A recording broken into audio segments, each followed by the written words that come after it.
Hello, ladies and gentlemen. Welcome back to Taylors of Tech live on Twitch. So that was fun. Was that just yesterday we watched the Pixel event? I guess it was. But yeah, shortest Pixel event ever. Honestly, wondering if there's going to be any type of future with Pixel hardware. Honestly, like they did a website refresh with the Pixel 4a. I'm wondering if they can't just keep doing site refreshes for future Pixel phones in the future. But honestly, I got to admit, I think that Android is getting the bulk of the growing smartphone problem year after year that I think a lot of YouTubers are probably going to struggle with in the long term. Is how sustainable are these upgrades? Like, how interesting can Android phones year after get? But Jamai Kaj, thank you for the Twitch Prime. Appreciate it for 3 months. Um, Essentially, I think all smartphones are going to suffer from this, iPhone included. But I think the effects of the iPhone not feeling substantial of an upgrade year after year is going to be because Apple pretty much only has one major drop a year. Occasionally, they have a 6 month small refresh, something like the iPhone SE, or they'll launch a product Red, or, Other than that, though, it's pretty much just one major launch a year, whereas Samsung will have like three or four now. They'll have the A series, they'll have the S series, they'll have the Note series, and they'll have the Fan edition now. Samsung makes all kinds of hardware, and they're constantly trying to update them. Latest chip, latest display, latest bezel treatment, latest camera, and they're trying to update them all constantly. And OnePlus is guilty of this as well. Now they've got OnePlus Nord, they've got OnePlus 8, they've got OnePlus 8T, and then they've got pro versions of the OnePlus 8 and pro versions of the 8T. And Google has their budget phone alongside their flagship, but also with another budget, but it also has 5G. So those are just some of the major ones, Google, OnePlus, and Samsung. Of course, there's countless other Android manufacturers out there that are constantly trying to... I didn't even bring up the Fold. There's countless other Androids out there that are constantly arguing to have a better display than the other. But the problem is we're reaching what I've referred to on the podcast quite a bit as the singularity, the combination point where hardware is starting to become so incredibly similar that these days, if you just had a lineup of phones from different manufacturers that were all from Samsung and Google and OnePlus, we're just talking Android here, you would barely be able to tell them apart. You wouldn't be able to tell apart the OnePlus from the Samsung from the Pixel because pretty much it all dies down to slim bezel around, camera hole in the center or off to the side. Some of them have curved displays, some of them have slightly less curved displays. It all is kind of merging into all the cameras are good. Some might have some slight HDR feature over the other, but for the most part, if you're taking a picture or a video on a phone, you're not using a designated camera for it. You obviously don't care that much. If you're being paid, if you're being hired to film a wedding video or to take wedding pictures, you're probably not going to use a smartphone just for the sake of, your client would kind of doubt you if for a second they were just like, wait, I'm paying you to take pictures with your phone? No. Like, obviously, there's going to always be drawbacks with smartphone photography compared to a dedicated video or a dedicated camera device like a Blackmagic or a Canon or a Nikon, that kind of thing. So for what you need a smartphone for, the cameras are getting ever so closer together every single time. Kipper4, thank you for the Twitch Prime for 5 months. Appreciate it very, very much.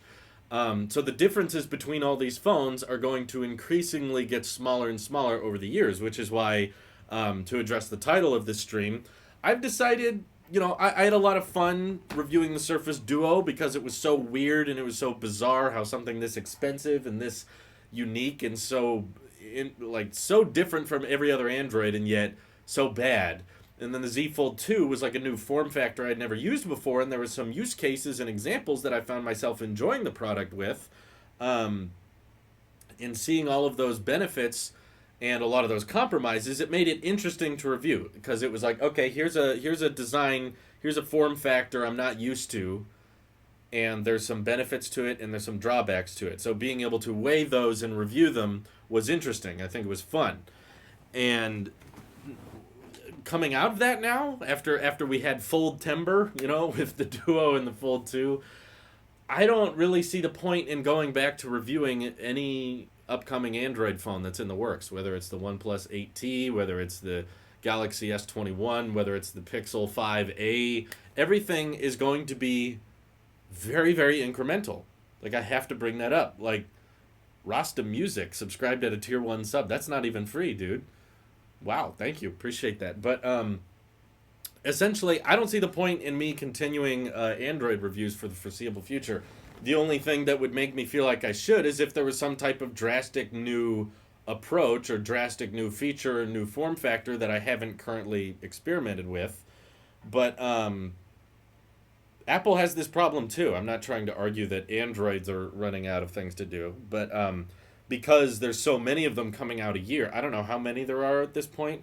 It feels like 50 or 60 Android phones come out a year, and they're all borrowing from the same suppliers. They're all buying parts from Samsung or TSMC or Qualcomm, and it all just kind of meshes into different Android skins, which I always thought the biggest selling point of Android was customization, but it turns out with the Pixel series, people were like, oh, actually, I like the Pixel because of the software. I like stock Android. It's like, I thought you wanted customization. Now you're saying you want the software and the hardware to be designed by the same company. Okay, well, that's what iPhones are good for. But, yeah, I far more enjoy the speculation videos, in my opinion. They feel more unique. Yeah, I'd have to agree. Very Complex says he's going to take a break from iOS, then Z Fold 2 time. Oh my god. If you do buy Z Fold 2, for one, I don't recommend it. But if you do buy one, try to return it because Samsung will give you $100 back. So try that. But yeah, I mean, Daya Jiv here is just mentioning some things rumored to come out. How to clean up Samsung's lineup next year. S21 Fan Edition, S21, Note 21 Ultra, Z Flip 2, Z Fold 3, and Galaxy Fridge. Yeah, that would really dumb down things. But think about it. Like, what's coming with the S21? Honestly, think about it. Is it going to be the Snapdragon 875? Okay, it's faster now. Okay, it can do 8K slightly better than last year. The battery life is a little better. Maybe it's 120 hertz out of the box, so you don't have to turn it on in a setting. And maybe the camera hole is smaller, or maybe next year they start figuring out how to erase the camera hole entirely. Even then, even with under-screen cameras, what's there to... There's not much to say. It's just like, yeah, okay. It's like last year, but a little bit better here. And there's not that many features, there's not that many new things to dive into that, at least in my opinion, I don't think I would have much to add to it. And you know, for years I've enjoyed doing Android reviews because I felt like being openly biased and opinionated and just saying, hey, at the end of the day, I prefer Apple products. Just, it's a personal preference thing. I like iOS and I like the way Apple designs their hardware. So I want to stick with that. I want to keep around iOS, and I'm not going to come across as objective. I don't want anyone to think that I'm trying to be fair or just presenting the facts. Like, I will bring up my personal preference and my opinion. And when someone like me who's opinionated and biased says something nice about an Android product, I feel like that speaks volumes. That stands out compared to someone who's just trying to read you the specs and just be honest and be objective. If someone opinionated who prefers iOS is saying something nice or recommending an Android phone, I would say it speaks volumes. Just like when I reviewed and recommended the Pixel 4a, I would argue, like, I think that should say a lot about the 4a because I'm not even an Android guy. I'm a huge Apple fan, and I think that's a great phone. And there's even people in my personal life that I've recommended get the Pixel 4a. So that speaks volumes, basically. Maybe not so much when Apple Sheep doesn't recommend an Android product, but when I reviewed the Surface Duo, I actually had pretty positive response from that, and a lot of people enjoyed that video, even Android fans. So for a long time, I've kind of enjoyed on the channel doing more Android stuff, just so you guys could get the Apple Sheep perspective. But now I feel like there's nothing really else to be said with these future generation Androids that pretty much gonna... I'm not getting the Pixel 4a 5G. I'm not getting the Pixel 5. I have no plans on getting the OnePlus 8T. I'm not getting the S20 Fan Edition. Not getting the S21. Like, it's just... I'm bringing this up because I'm sure it's going to come up when more Android phones come out, because there's been a lot of phones over the years that as soon as they come out, people ask me or tag me and just say, Drew, are you going to buy this? Are you going to review this one? Are you going to try this one? And I'm just going to be like, nah, don't think so. because my opinions on previous hardware, like throughout this year, we've had expensive Androids, we've had good Androids, we've had crappy Androids on my channel, and it's not like viewership wise they perform that great in the first place compared to videos about iPhones and iPads and Apple Watches, which do great and they get an amazing amount of views. But I can't even say if it's me going back to my roots, because even in my roots, I would review Android phones. I'll never forget the Blue Vivo 5, I think it was. I think it was the first Android phone I ever reviewed. And that was fun. I actually had a lot of fairly nice things to say about it. And then I used the Nexus 6P for a while. And then after that, I got the S8. And the S8 made me almost not want to go back to my iPhone. So yeah, I mean, there's been a lot of fun, and a lot of people's favorite videos that I've done are me talking about Android phones.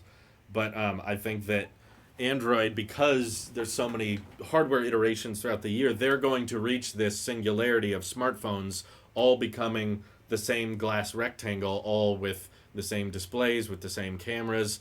There's slight differences here and there, but nothing really worth mentioning that I could say, like, oh yeah, I did have the Note 7. I forgot about that. It didn't explode. Um, I don't know if I want to try the Surface Neo. I haven't heard much about it. It sounds like it's going to be insanely expensive, and I'm also not crazy in love with Windows 10 as a whole from personal experience, from using Windows 10 products and having them run so horribly for my purposes that I don't know if my opinion on a Windows 10 product will be very insightful or useful. And I did not enjoy the Surface Duo, and if the Neo is anything like that. Um, Basically, iPhone hardware is so behind that they have a few years to reach the singularity. Does that make sense at all? Like, what I mean by singularity is the idea that all smartphone and all hardware becomes indiscernibly different, as in, like, you even tech enthusiasts are going to have a hard time telling them apart or saying one has a better display or a different camera than the other. I even found it kind of weak, like I tweeted yesterday. I was like, so why would anyone get a Pixel 5 if the S20 Fan Edition is already a thing? Like, that's the same price, and it seems to have way better specs. And people are like, well, stock Android. Okay. And the camera. What's funny is no one has actually used the camera yet. Google did not send out Pixel units to any YouTubers that I know of, unless I'm missing something. And everyone instantly has agreed that the camera on the Pixel 5 is better than the S20 Fan Edition. Which I find interesting. I mean, like, they might be right. I'm not saying they're all wrong. I'm just saying it's interesting that the camera has not been used by any consumer yet. There's no difference in hardware. It's the exact same hardware from the Pixel 3. No one has taken a single photo, and yet everyone agrees that the camera is better. In a way, isn't that... I'm not saying they're wrong to think that, because my point is I do the same thing with iOS. I still admit iPhone has the best video camera, and I'm sure the iPhone 12 will probably be the best video camera out of all smartphones, and I haven't tried it yet. But I'm saying, isn't that kind of everyone admitting that there is some type of brand recognition or brand loyalty when it comes to certain features?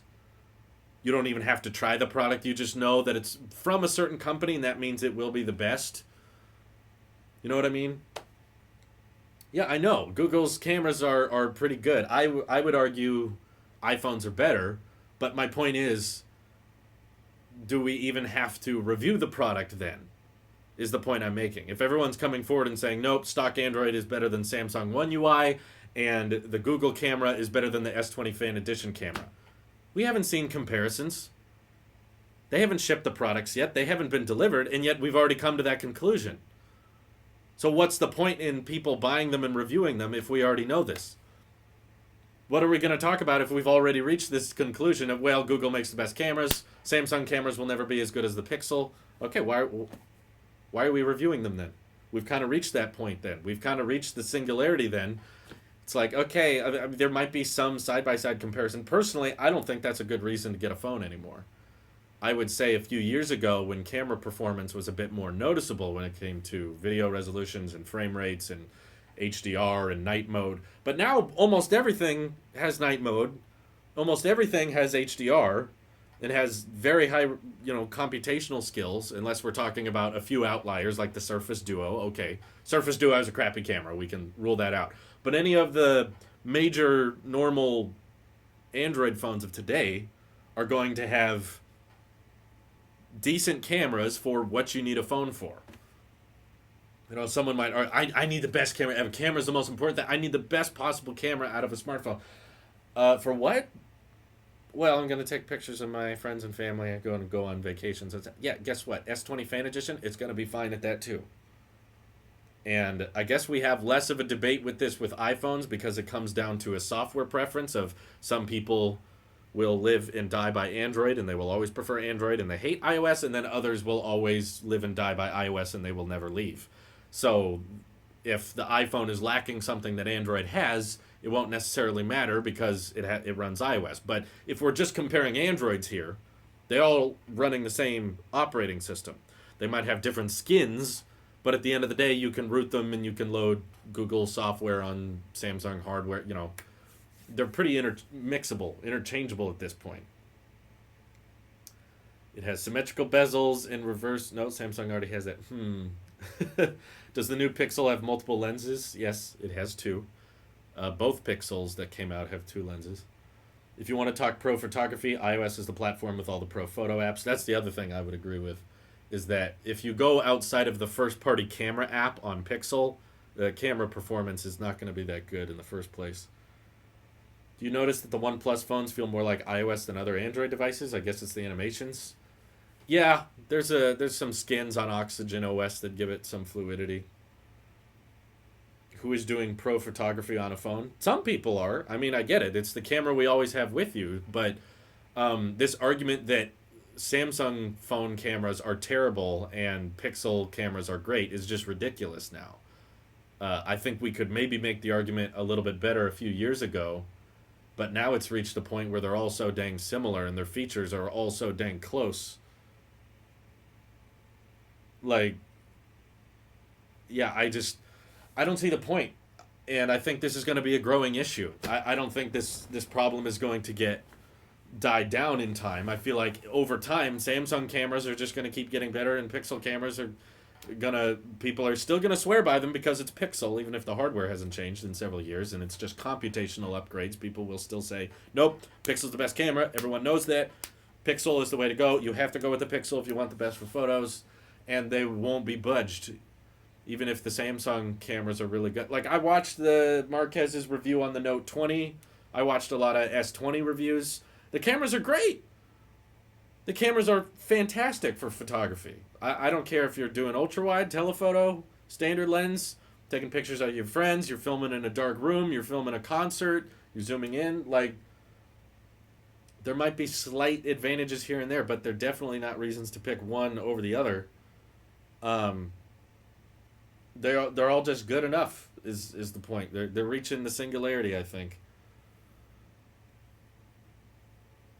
I think they're all very subjective too. I can't agree and say Pixel has better still shots. I took snapping pics on several Pixels and I wasn't. They're good. I'm not saying it's terrible. I'm just saying it's fine. It gets the job done. But there were certain circumstances where I thought the iPhone was a little bit better. But again, that's not a good reason to go with an iPhone. It's all going to come back to software preferences. Jonathan Morrison proved that just because people are told it's one thing, they believe that with the Pixel 3 and the iPhone XS video. Yeah, I agree. That was I loved it when Morrison did that. He made a post one day. He took a portrait mode selfie, I believe, with was it the XS? But he said that it was shot on Pixel 2. And all of the replies and everything was like, oh man, Pixel 2 is great. That's the best camera ever. Way better than the iPhone. Then he's just like, heck, gotcha. That was shot on iPhone. But obviously you can't tell. You can't tell the difference. Samsung won't have as good a photography as the Pixel, so we should just download the Gcam then. Yeah, pretty much. That's the thing. The hardware in the Pixel 5 is the exact same camera sensors as the Pixel 3 from years ago. And you can get Gcam on any device. It depends on the day sometimes. Pixels have had issues where they would take pictures and not save them. That was a reported problem. They also take a lot longer to process images than iPhones do. Will I review future foldables? If they're different from the ones I've reviewed, maybe. But I don't. I haven't heard of many in the works. Like if it's just if you're talking like the Z Fold 3 comes out and it has better specs, but it's the same form factor as the Z Fold 2, no, I don't need to review that. Or the Motorola Razr Flip. I've reviewed the C Flip, so I kind of know that form factor. I know that design, and I know that it's not that useful. So I don't need to get that. Oh, Dexus in the chat is saying he has a Pixel and it takes so long to process the photo sometimes. Yeah, that's what I recall from reviewing Pixel products is that portrait mode doesn't render in real time, so you don't exactly know what the photo is going to look like until they're done rendering it. Whereas the iPhone, you can see it as you're looking at it, which I think is somewhat more helpful. Like taking pictures is a more enjoyable experience on the iPhone, even if performance, the outcome of the photo is pretty paralleled. No, the wing is stupid. I've seen that. Come on, like we look at the wing and we just all know, like it's so incredibly obvious that's a gimmick. No one's gonna buy it and it's gonna flop, and then LG will kill it off within a year. We all know the wing isn't gonna work out. Like, do we need someone to review that to tell us that? Come on, the wing just, I can't stand that. I wish Google would actually use nicer, expensive camera sensors and see how good they can actually make their camera. Even if they did, I don't think it would matter. I think that the law of diminishing returns is starting to take effect here. And honestly, I think for the future of the tech channel, smartphones are going to become an increasingly smaller percentage of the content about what we talk about when it comes to Apple and consumer products. I think iPhone 12 is big. There's gonna be lots to talk about and a lot of changes, but next year in particular, the leak game is gonna be so much drier. It's gonna be so hard to get excited for anything. I mean, obviously, like I can throw out leaks right now that aren't even shocking. Like 2021 iPhone, all right? Johnny Ive just texted me. Well, it doesn't work there. Who still works? Craig Federighi. He just texted me now, guys. Guess what? The 2021 iPhones, they're going to have LTPO OLED displays. The Pro ones will do 120 hertz. The average iPhones will maybe do 60 hertz still. But they'll all come with 128 gigs of storage by default. The prices will be the same. They'll all have 5G. Same form factors. Hey, guess what? Time Machine came back from 2021. The notch is still there. We might get Touch ID back. I just mean, like, that's probably 50 to 60% of the leaks we're going to hear for the 2021 iPhones. That's pretty much it. I pretty much summed them all up. Let's see. Most apps will still need Rosetta 2, which cuts their performance in half. Yeah, but the performance of Apple Silicon will be really high, so it'll still be pretty good. I'm excited for Apple Silicon Max as well. I don't think they'll be that lackluster in the first few years. I think they're going to be pretty groundbreaking when it comes to performance, but I don't think Apple has the hardware set up to onboard 2 billion Android users for iMessage right now. They need to make some cloud storage deals first. Yeah, they don't need iMessage for Android. That's not important. Even if they did it a membership, they wouldn't get 2 billion people on iMessage. So even if iMessage was on Android, not everyone would switch to it. So don't worry about that. Wow, it's going to be bezel-less and has Touch ID mid next year, guys. iPhones are really boring. Yeah, that's what happens every year. And I'm saying right now it already sounds boring, and I haven't even heard any leaks yet for the 2021 iPhone. By the time 120 hertz comes to the Pro iPhones, it's going to be like, yeah, finally, it's about time. If you think the 12 sounds boring, the next decade is going to be really stale for you. Trust me. The iPhone 12 is the biggest iPhone upgrade we're going to have in a long time. Probably in the next 3, maybe 4 years. There's not going to be a bigger upgrade than this year. I mean that, genuinely. Like, what can they do? Honestly, they're updating the chassis this year, giving it a new external design language, which can only last for, they're not going to redesign it again a year later. Just like the iPhone 10 design, they kind of borrowed that for the next 3 years of upgrades. In 2017 they used it, 2018 they used it, 2019 they used it. So if they're giving a new chassis and a new external design this year, they're probably going to continue to use these form factors, this chassis, this design language for the next 3 years. And even after that, what do they do then? They round off the corners a little bit, shrink down the notch a little bit. Not like that'll make a big difference. It's not a feature. It's a design choice that you'll barely notice.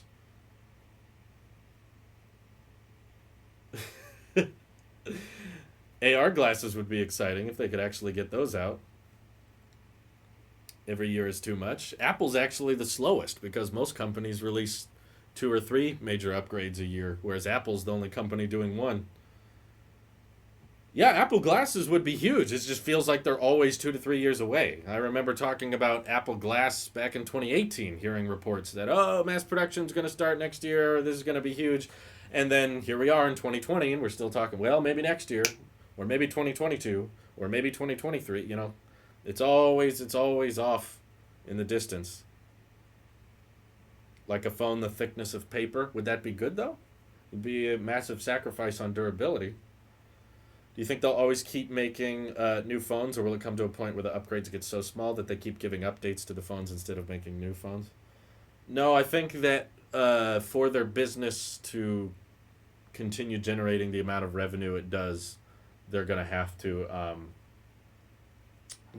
to keep releasing a new iPhone every year, even if it's a minor, tiny upgrade, because they rely too much on that money, especially with iPhone upgrade program, which a lot of people forget about. With the iPhone upgrade program, you essentially confirmed that you will get a new iPhone every year. That's in the contract. That's part of what the appeal of the upgrade program is.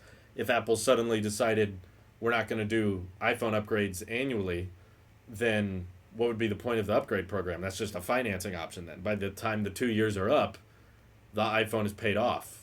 Defeats the whole 1 year, trade in the old one, get the new one. So I don't think they're going to stop doing annual iPhones. I just think that the annual iPhones are going to get more and more minor.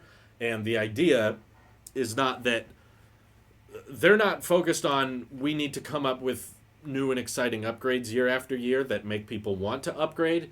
Their goal is to get you on things like the iPhone upgrade program, and you're not thinking anymore, should I get the new iPhone? It's more when I get the new iPhone. And you're not thinking about, new iPhone cost $1,000 or the new iPhone costs $700. You're just thinking it costs this much a month to have the latest and greatest iPhone. Then when the new one comes out, you send in your old one and get the new one, and the monthly cost doesn't change. Apple wants you thinking of iPhones in the daily price. Like it's $1 a day. That's how they want you to think about it. They don't want you to think about it as, should I upgrade this year? So they're going to push services as much as they can. And I think that for the next few years, they might start bundling Apple One or start giving substantial discounts to iPhone upgrade members. If you get, you'll get Apple One, or you'll actually save money if you go in the iPhone upgrade program. They're going to try to get you on the service's monthly cost instead of upfront cost as much as possible. I hope the AR glasses can eventually replace the iPhone as it improves. There's certain things I don't think the glasses can improve no matter how good the tech is. They can't replace the iPhone. I don't think they ever will. They'll always be an accessory. Doesn't matter how good the tech is. Doesn't matter if the battery life was 7 days or the battery life... Okay, let's say the AR glasses have infinite battery. You never have to charge them. And they have more graphical processing power than a GTX 3090. They still can't replace the camera. They still cannot replace FaceTime calls because they're on your face, and you're not going to be able to get a good angle of your face with something wearing on your head. And they're not going to be able to easily replace keyboards. Because of the social aspect. One of the main reasons the Bluetooth earpiece didn't take off the way tech companies thought they did was because you had to talk and not be looking at anything. Whereas if you get to look at something, if you're sitting at a shop or you're texting and you can look away at something instead of just looking off into dead space, socially it's not acceptable. Even if it's functionally reasonable that you can project a keyboard or put it on my hand or something like that, Um, there's all kinds of drawbacks to like, okay, now you can't do the two-handed thing as much anymore, and you look crazy when you're in public. I don't think the glasses can ever replace the phone. They might be able to turn the iPhone into something else, like instead of a computer that's like a glass rectangle, now you just have a template piece of glass, and then the glasses will display everything on that object, but they won't replace the need for a separate device. Yeah. 8K 60 gaming with the 3090 on the AR glasses. Yeah, even then, you're not going to be able to replace a lot of what a smartphone can do. There's certain built-in flaws to the platform as a whole. No, Apple Watch could also not replace the iPhone for the camera reasons, the keyboard reasons, the web browsing reasons, the video watching reasons. Doesn't matter how big it gets. You can only use one hand at a time with the watch because it's tied to your wrist, so this hand becomes useless. Whereas on a phone, you can do two. Gaming, the type of gaming you can do on a smartphone that you wouldn't be able to do very easily on a pair of glasses or a watch. iPhone's here to stay for the foreseeable future. I cannot think of a single device that could replace it at this time.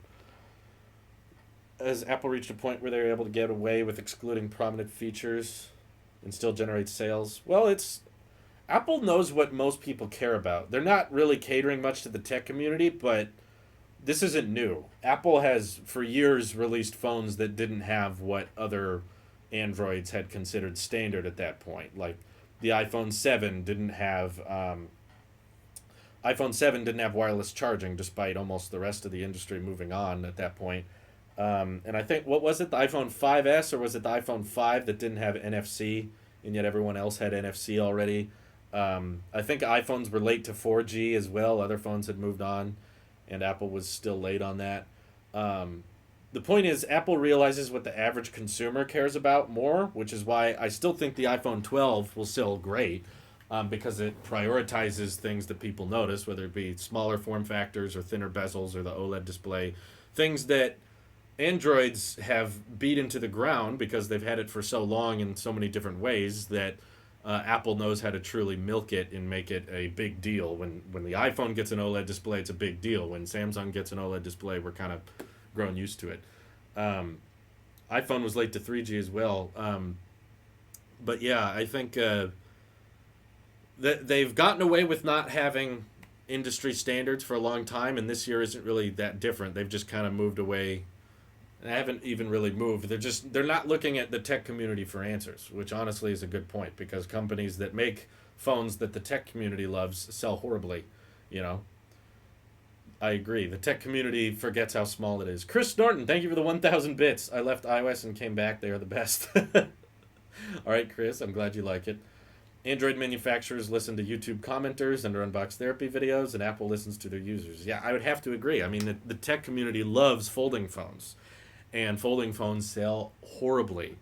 And the tech community loves things like the Note 20, and those do not sell very well. They're not even in the top 10 best-selling phones, and yet the tech community will rave about how great it is and the great hardware and the great camera. The S Pen has all these cool features, and folding phones have all these great... Like, Apple is just like, what do most people want? And, yeah, I would say Samsung and Google are... I don't know who Google's catering towards. Seems like they constantly go back on anything they announce. But, yeah, Samsung at least is like, what would the YouTube commenters like? They're not so much, what would the people like? I mean, I don't think people truly understand how well iPhones sell globally. I was looking at the global statistics recently for the first 6 months of 2020. The iPhone 11 is not just number one best-selling phone, number one here, and then you have a Redmi or a Xiaomi phone down here and a Samsung here, and it works its way down. No, like, iPhone 11 was in the 37 million units category. Second place was like 11 million. All right? So, follow me here. The second, third, and fourth place combined was still below iPhone 11 sales based on global shipments, not just one market. I mean the entire world. And that's a $700 phone. Second, third, and fourth place combined could not match number one. and the profit margins Apple has on that. And guess what? iPhone 11, not innovative. It's not an innovative phone. It doesn't have fancy features. There was nothing on the iPhone 11 that we had never seen before. There were some incremental improvements, like the A13 chip is a bit faster, but it's still the same old Liquid Retina LCD display. Still Face ID, which we've had for years. An ultra-wide camera, which we've seen on other phones for years. Night mode, which had been on other phones. So what my point is, innovation isn't what most people want out of a phone. It may be what the tech community wants because it's fun to talk about and we can get some interesting content out of it, like my Surface Duo rant or Z Fold 2 review. That there's lots to talk about because it's different and it's interesting, but that does not result in a product that most people want. And I think that's Apple's main focus, is to figure out what most people care about and work on that. And the iPhone 11, I think, is a prime example of the disconnect the tech community has from the average consumer. Average consumer doesn't give a crap if it's an OLED display or not. They don't give a crap if it has 3 cameras, 4 cameras, if it has Touch ID. They just see something that they know is going to work well, that has software that they're comfortable with. And that's how they're able to make a banger like the iPhone 11 that sells so incredibly well. Phones are getting more boring and Macs are getting more exciting. Yeah, that's what it's kind of feeling like right now. I genuinely wonder what the future of the tech community, the one, the smartphone and tablet world, I wonder what the next 10 years is going to look like. Because I feel like they've peaked in so many aspects. Smartwatches, tablets, phones, they're peaking a lot. And we're going to have Apple Silicon and updates to the Mac line, which is finally, I think, going to get some well-deserved redesigns and well-deserved attention that it hasn't had for the past decade. And I think that, imagine once we get our redesigned iMac that looks like a blown-up iPad Pro, and it's got great performance, great graphics, great processing power. Okay, then what? Once we get through this Apple Silicon transition, then what are we going to talk about, That's why I focus so much on trying to generate, I want to invest and make more passive income, because I honestly feel like this community might not be as exciting as it is now. Like, we don't realize how nice we have it. Just like in 2017, we didn't realize how nice we had it. And probably back in 2015, we didn't realize how nice we had it. iPhones are going to become like Intel Macs, just yearly CPU upgrades. Honestly, that's what I think it might become. 13 iPhone possible features. Yeah, added features that aren't just improvements on what we already have. I have a really hard time thinking of things. Series 4 was the best Apple Watch, I agree. It was very much ahead of its time. Bought the Series 6 and returned it a day later. Honestly, didn't see the difference between that and the Series 3. Whoa, the 3? David, if you couldn't tell the difference between the Series 3 and the 6, I don't think you're going to ever notice a difference in Apple Watch upgrades. If you do, if your Series 3 gets old and slows down or you break it or something, get the SE though, don't get the 6. Tech community is still going to be interesting. There will be so many cool future devices. Maybe. I just don't think they will ever be as major as things like the Apple Watch, the iPhone, and the iPad. I don't think that future products will reach that level of influential, except maybe the AR glasses. That I could see maybe being a next big thing. Something bigger than the Apple Watch, perhaps. Not bigger than the smartphone, but huge. I mean, the possibilities with augmented reality and the possibilities of being like, oh, if people are wearing this, we can basically put 3D holograms wherever we want them to. It's like, dang, that's kind of cool, What that could just do for the gaming industry. If you can run around the house and have characters and have, you could play Among Us with real people. 240 hertz sounds like a battery juice vampire on steroids. And 240 hertz is even harder to notice. That's the whole point about refresh rate is a great example of the smartphone market as a whole and the law of diminishing returns, is that most people can't tell the difference between 60 and 120, and even once 120 becomes a standard feature, 240 will be very hard to notice the difference. What if Apple made a band as an addition to the Apple Watch to track basic stuff when you don't wear your watch? Why? So another wearable to wear when you're not wearing your watch? I think they would rather you just wear your watch. I can see the iPad moving anywhere except cannibalizing the MacBook. Tablet sales on the whole are down. Uh, yeah, I don't know. Like iPad bezels can't improve that much because they're making the argument of, well, you need space for your thumb to rest when you're holding it. You don't want to set off the display. I guess they could slim them down a little bit, but it still wouldn't feel that major, to be honest. It would still be kind of an incremental change if they just, even if they slim down the bezels on the iPad by 50%, it would look kind of cool, but it'd still be pretty much the same thing. You'd use it the same way. Mini LED is like, okay, cool, we got some new color accuracy, some new deeper blacks on the iPad display. I hope the killing is also in AR, right? No, no. Smart electric cars can definitely improve and get cooler in the future. Ah, you have read my mind. This is exactly why I started an EV channel, is because I think that is going to progressively get more and more interesting over the next decade. Where's that Pixel Watch? I don't know. Google bought Fitbit, but they haven't really done much with them, have they? I really want black AirPods to be a thing. This is what we have to look forward to for the next decade. Whoa, 2030, what technology, what improvements we can imagine with batteries and hardware and what'll micro implants be like? We actually get to 2030. AirPods have a space gray option now. Woo! That's the big difference. That's what it'll be like. I watched the Back to the Future trilogy recently, and a lot of the Back to the Future reunions, because in Back to the Future 2, they traveled to the distant year of 2015, and they were like, man, 30 years in the future, we're going to have flying cars and hoverboards, and then you get here, and it's like, oh, no, cars pretty much the same. Politics are still terrible, and there's some more screens on things. We slap displays on everything. But yeah, the technological side of flying cars is not the complicated part. It's the why would we use that though? That's the complicated parts of flying cars. They're very impractical. Matte black everything. I have the set on Blu-ray. Future tech, all the major future tech is pretty far off. I remember being young and thinking 2020 would be when we would get flying cars, and look what we got instead. Well, maybe cars won't emit deadly toxins that could kill us. Cool. They don't fly, but, it's something.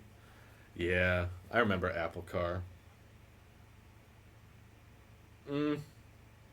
It's not that legality is in the way of flying cars. It's just that they're not practical. It's not easy to make everyone a pilot, and you need places for them to land, and they're very noisy and use a lot more fuel and energy than gas cars do. Like, you can build a vehicle that can go up to 100 miles an hour and also take off and fly around. That's been done for decades. There's a video in 2011 that tried to predict the 2010s. Do you mean the 2020s? You mean it's not like the Jetsons? No, if you could find a way to transport vehicles in a quiet and energy efficient manner, flying cars might have a chance, but we haven't reached that point yet. It'd probably be more doable once we have more energy density and lighter batteries, which Elon says flying planes will be somewhat possible this decade, but even that is a challenge, trying to figure out a way to transport people, like an airliner, just using batteries. That's a whole challenge in itself. You mean... You did date yourself, David. Do you really trust most Americans to fly safely? No, I don't trust Americans to drive safely. I've spent some time on the road now. It's such a dangerous thing. You would still have traffic in the air. Well, you'd have a three-dimensional space to fly around with, so it would be less so. Because you wouldn't have to stay on a freeway. You could just fly around wherever you want to. But that's not the problem. The problem is the sound, the safety, the energy, and the cost. That's the main problems. Um, that's what autopilot is for. Yeah, if we get to the point where flying cars would become economical and somewhat doable, we will have probably figured out a way to do it completely autonomously, and we wouldn't fly manually. In fact, it would probably be illegal. If flying cars ever do become a thing, they will be flying themselves. They won't be requiring the driver to take control of the stick and fly it around like a plane. Do you think solid state batteries will be in an iPhone or Android first? I think that people overestimate the practicality of solid state battery. I remember reading about solid state batteries back in middle school, genuinely. Like Elon said, and I very much agree, there is a lot of BS in the battery industry. There's a lot of people constantly saying this big breakthrough in batteries and this big breakthrough with moving away from lithium and using this new material for battery. Like, it's been done so many times and it never actually reaches any type of scale because it's so expensive to make and it's so hard to scale to the point of making it something that we can all use in our phones. Florida man steals flying car, crashes into Mount Rushmore. But Drew, graphene batteries. 5 years later. But Drew, graphene batteries. That's exactly what happened. I think I brought that up in the Discord a lot. I remember in 2013, people telling me in school all about these graphene batteries that they were going to change the world and they were going to have substantially faster charge times and last 10 times as long as our lithium batteries. And here we are, 6-7 years later, and I'm hearing the same thing. Well, graphene batteries, though, these are going to be big. This is going to have, like, I'll believe it when I see it, but so far I don't see it. That's why Battery Day was so exciting to me, because it felt real. It felt like they're doing it. They're actually making this happen. Yeah, the product that builds the product is the hard part. Absolutely. Building one of something is pretty easy. Building the manufacturing system of something is incredibly difficult. I don't think that graphene battery pack is actually pure graphene. I think it has graphene injection. I know what battery pack you're talking about. Unbox Therapy did a video on it, I think, because he was like, the world's first graphene battery. But it's not actually graphene. It's like, it utilizes a part of graphene, but it's still heavily lithium based. It's not actually that massive of a deal. The real trick is lowering the cost of energy per kilowatt hour, and I think Tesla has really figured that out. Figured out a way to mainstream and iron out the battery manufacturing process to make it substantially cheaper. Could result in electric cars that are as much or cheaper than gas cars, which I think is a big deal. Only thing preventing full self-driving is boomers in government who can't operate a microwave. Oh my god. I think that's part of it, but I don't think that's the only thing. I have more doubts about full self-driving than certain people I've met online. There are certain people I'll talk to that will make it seem like robo-taxis and full self-driving are like a week away, and it's just a matter of rolling out the software, but I'll admit, I think it's way more difficult than Tesla makes it out to be. And they've made a lot of promises with timelines and, oh, it'll be way better by this point and it'll be way better by this point. But I have such a hard time believing that we're anywhere close to level 5. It's definitely not going to be ready for a long time. And it's not just for legal reasons. Level 4 I could get behind. You know, right now, autopilot's pretty good. It gets better, but there's still a lot of phantom braking problems, and there's still a lot of times where the Tesla can't see very well, or auto park still sucks, and certain times with Navigate on autopilot, it can't see certain things, and we'll still occasionally read in the news about a Tesla driving into the back of a trailer, hitting a cop car. And it's like, okay, if you couldn't see that, how are we going to trust level 5 autonomy at some point? The best self-driving technology is equivalent to a 15-year-old driver. I would say maybe 10.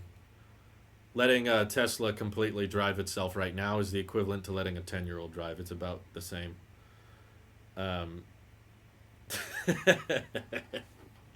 Diagib is like, what if, and hear me out, we put a battery inside the battery? When battery dies, you recharge the battery. I think Diaghilev should do a reverse merger because he has more of an idea than Nikola does right now. Level 5 autonomy requires true AI, which we don't have.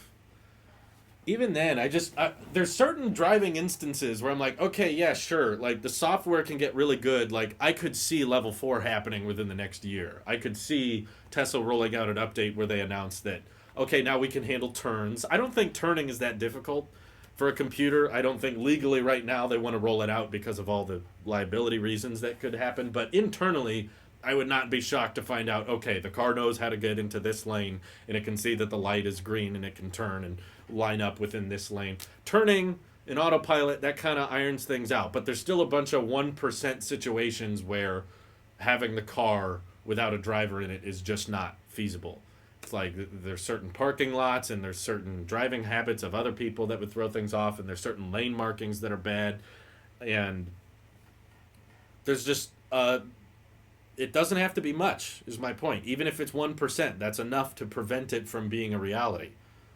Level 5, which some people don't understand the meaning, level 5 means no human required. Level 5 means I can plug in any address, any location, any parking lot in the entire world, or let's just say for the sake of the example, the country, anywhere in the United States. I can plug in an address in a parking lot, and without any intervention from a human, the car will drive itself there. That I don't see as anytime soon. That's what level 5 is. Anything that is short of that is level 4. If your argument is, well, 99% of the time it can drive, but there's just a few 1% situations where a human has to take over, that's level 4. That's not 5 yet. 5 is complete autonomy, no human required at any point of the journey. And that I really think Tesla should scale back how often they promise it. I was just watching an interview with Walt, what's his name? I think it's Mossenberg or something like that. Elon was talking with, no, that was a different interview, sorry. It was Jonathan Nolan. He was at some type of conference or Q&A with Jonathan Nolan in, I think, mid-2018. So this was a couple years ago, over a couple years ago. And he was saying in an answer to someone that autopilot and full self-driving will be near perfect by the end of next year. That was mid-2018. So he was referring to by the end of 2019, autopilot and full self-driving will be basically perfect. And here we are, end of 2020, saying the same thing. Maybe end of next year. Maybe end of next year. And it has gotten better a lot. I don't mean to be a complete Tesla hater or doubter here. Like, Tesla's done amazing things, and they're closer to level 5 than anyone. If you were to develop robo-taxis, Tesla is doing exactly the right things. They're collecting the data. They have the most autonomously driven miles over anyone. They have millions of cars on the road all collecting data that goes into a computer that can analyze that footage and then update the software with time, with over-the-air updates to all the cars and improve autopilot and make it better and better and better. They're doing that. They're pursuing autonomy better than anyone else. I can't think of a single company that's got a lead on Tesla when it comes to autonomous driving. But still, it's not, level 5 is not anywhere close. I would still argue there's a piece of me that says level 5 will never happen. And level 4, I could say, is somewhat close, which I think is enough. I don't think Tesla's vehicles necessarily have to be level 5 in order for the company to succeed. Tesla can still dominate the auto industry and be producing 20 million cars a year in 2030 without robotaxis. Like, I don't think they need robotaxis to work out. But level 4 in itself is a great selling point. I mean, once they start reaching that level 4 zone, if the car is able to handle turns and it can park itself and drive on the freeway and there's very little intervention. The only time you really have to grab the wheel is when you're like backing out of your driveway or trying to find a parking space. Outside of that, pretty much the car can do everything itself. That's a great selling point. That's going to make the car super desirable, and a lot of people will buy that car just because it makes driving so much easier. And it doesn't have to be level 5 to be good. I guess we need to control all cars with an AI that knows where all the cars are at all times. Maybe, but that even has some practicality problems because there's a lot of roads and there's a lot of places where internet is not very reliable or stable. Um, and I don't think we can just quickly drop Starlink on every car. Electric cars are in the same time currently as flip phones are to smartphones. Maybe, kinda. I would say the Model 3 would be like the equivalent of the original iPhone. Or maybe the Model S. I think we're in the early days of the electric car still, like the mainstream electric car. I would say, yeah, that's a better example. Original iPhone is like the Tesla Model S, and the Model 3 is like the iPhone 3G, which was the second gen iPhone, ironically. And then maybe once we start getting these $25,000 cars, Cybertruck is like the iPad. It's like, whoa, you can make them bigger too? That makes sense. And then the $25,000 Tesla that it's going to come out in a few years, that's like the iPhone 4 or something. We've got a lot of room to grow, but Tesla has laid down the path, and it sounds like it's going to happen. So I'm excited. Glassfire73 subscribed with tier 1 sub for 14 months. Holy crap, that's a long time. Hey, Cinder's in the chat. He says, hear me out. Cars, but they teleport, and you don't need to drive them at all. Would it even be a car at that point, though? That would just be like a box. That'd just be a teleporter. Carriers. We need 5G for autonomous. That was such baloney. That was so made up. I remember so many carrier companies pushing about how 5G was going to help with autonomous driving and surgery. No, I'm not at all. By the time that there's enough cars on the market that all have 5G modems that they can communicate with each other, we will not be using 5G anymore. We'll be on 7 or 8G by that point. Chris says, please stop talking about cars. I'm sorry, Chris, it's technology. We're talking about tech here. You should suggest a topic instead of dumbing one down, saying, don't talk about that. What do you want to hear more about? Remote surgery never made sense. Like, you are inside. Use Wi-Fi. Yeah, exactly, really. 8G is needed for self-driving, right. 5G is problematic already. 6G is even harder to achieve. Yeah, no, that's the 5G is going to help with driving. That's complete bullcrap, for lack of a more inappropriate term. That's not going to happen. I can't wait till my Tesla can perform surgery on me. Yeah, that'll be a great feature, Cinder. That'll be beautiful, huh? Get in the car, have immediate surgery. MacBook future, it'll get thinner. The displays will. There's rumored to be a mini LED MacBook end of next year. So if you wanted OLED on the MacBook that wasn't on the touch bar, that's coming. Get pumped. Yeah, I can curse on Twitch. It's just I choose not to. 6G will only be able to play the song like a G6. Yes, I love that. I will specifically buy the first 6G phone just so that I can play like a G6. That is sarcasm, by the way. Don't screen record that and send it to me when the first 6G Android phone comes out. Will MacBooks get cellular? I wish they would. I think that would be nice. That would be cool. Hey, there's a market I think Apple should get into. They haven't. I've talked about it for years, but few markets. If you guys were to ask, like, what market that Apple isn't currently present in would you like them to get into? Mobile carrier. That would be cool if Apple had their own carrier, so you didn't have to go through another one.